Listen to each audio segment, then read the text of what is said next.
She stopped counting after the 17th rejection, but the one that broke her wasn't the harshest. It was the one that sounded almost kind, because kindness made her realize how close she was to giving up. Her name was Talia, 32, living in a small apartment outside Houston. Every morning she commuted 40 minutes to a customer service job she never planned to keep this long. She dreamed of building her own consulting service for small businesses, not corporate giants, just regular people like her parents who worked long hours and never got the guidance they needed. She spent months refining her pitch, nights rewriting her portfolio, weekends watching tutorials until her eyes blurred. But every time she reached out, she got the same reply. Not the right fit. No interest at this time. Thank you, but we will pass. Each message felt predictable. Still, each one hit her like a small, invisible bruise.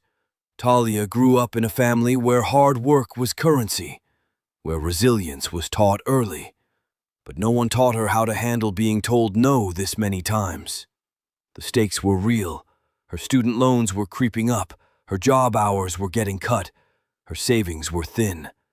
She needed her business to work because she could feel time pushing against her, and she felt alone in the fight, a feeling many young Americans carry quietly. The moment everything almost snapped came on a Thursday night. She opened her phone after work and saw another rejection. A longer one, a polite one, a careful one. It kept repeating the same message. Someone else was better. Her breath shortened. Her shoulders tightened. She sank onto her living room floor. She didn't cry at first.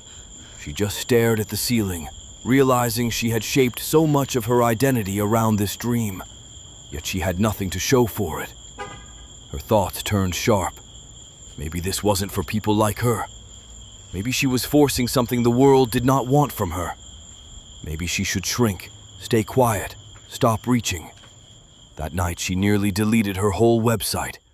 Her finger hovered over the button. She imagined how peaceful it might feel to stop trying, to stop hoping, to stop fighting rejection that felt personal even when it wasn't. She fell asleep on the couch with the TV whispering in the background, her laptop still open beside her. Morning brought a small shift, not a miracle, just a moment. She checked her email again and saw something unexpected. A message from a woman she had pitched 2 weeks before. The subject line read, "Not hiring you, yet." Talia clicked, confused. Inside, the woman wrote, "I can't bring you on now, but your pitch stayed with me. You're better than you think. Keep going." 8 words changed everything. You're better than you think. Keep going. It wasn't a job offer. It wasn't money. But it was proof that not every rejection meant she was invisible. Someone had noticed something real in her. For the first time in months, she felt a spark. A small one, but sparks are how fires begin. She made a decision right then. If rejection was part of the climb, she would climb smarter. Not harder, not louder, just smarter. Talia started treating rejection like data instead of judgment. She rewrote her pitch based on patterns she saw. She shortened the intro, added clearer results, removed anything that sounded like she was trying too hard. She studied the U.S. small business market at night. She practiced talking about her service with calm confidence, not desperation. When she reached out now, it was with a steadier mindset, and rejections kept coming. But this time she didn't fold under them. Each one felt smaller, lighter. Then, 2 months later, something shifted. A bakery owner in Dallas replied, then a yoga studio in Florida, then a local nonprofit in her city. Her first client came on a hot Sunday afternoon.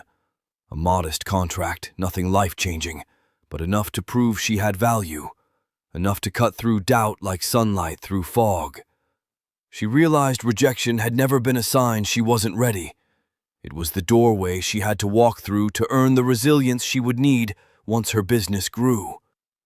She kept building, kept learning, kept showing up. And the rejections slowed, the inquiries grew.